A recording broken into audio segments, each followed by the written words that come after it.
Аранхай аймгийг бид цагаан эдийн орн гэдгийг. Аранхай аймгийн Чулууд сумын малчин өрх бүр цагаан эдийг боловсруулж энэ төрлийн бизнесийг эрхэлдэг байгаа. Сарлагын тоогоор улсад хоёрт ордог тус сум сарлагын ааруулаараа ч гэсэн алдартай. Харин малчин өрх бүр тус тустай хот руу орж ирж эдээ цагаагаа борлуулах, өрхийн бага хэмжээний үйлдвэрлэл эрхлэх нь зардал ихтэй, мөн бүтээгдэхүүнийхээ үн ханшигч гэсэн унгааж байдаг учраас цаашдаа нэгдэж хамтын хүчээр үйлдвэрлэл явуулах нь зүйтэй гэж үзсэн байна. Архангайн Чулууд сум 33,722 толгоос сарлаг голдуу хүртээ. Энэ сумын малчин бүр үйлдвэрлэгч ааруулаг гэхэд 5-6 янзаар хийж тараг өрөө эзги зэрэг уламжлалт бүтээгдэхүүнээч мөн чулуутын гих онцлогтойгоор үйлдвэрлэдэг юм байна.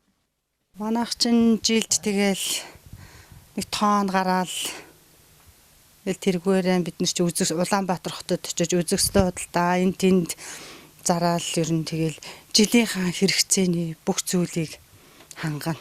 Мөн ааруул үйлдвэрлэдэг 4-5 аж ахуйн нэгж тус суманд үйл ажиллагаа явуулдаг бүгд өндөр ачаалттай ажилтдаг юм байна. Харин цаашдаа Чулууд суманд жижиг дунд үйлдвэрүүд олноор байгуулагдахгүй бол малчны боловсруулсан артсны үн буурах эрсдэл байдаг гэлээ.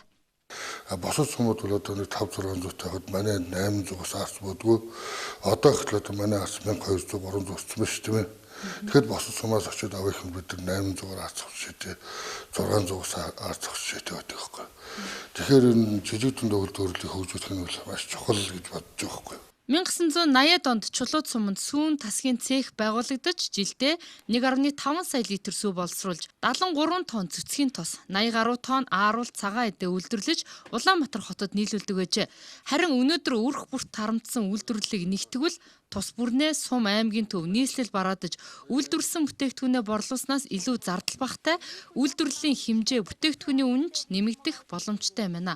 Мөн сум бүрээс брэнд бүтээгдэхүүн гаргахыг дэмжсэн. Засгийн газрын бодлогын дагуу алстаа тэд Чулуутын гих брендийг ч цагаан эдийн салбарт бий болгохоор зоржээ. Энэ ажлын эхлэл болгож эх сар шинийн өмнөхөн зөвхөн Чулууд сумын цагаан эдээ үйлдвэрлэгч аж ахуй нэгж хувь хүмүүс оролцсон цагаан эдээний үзэсгэлэн худалдааг нийслэл зохион байгуулахаар бэлтгэж байгаа юм байна.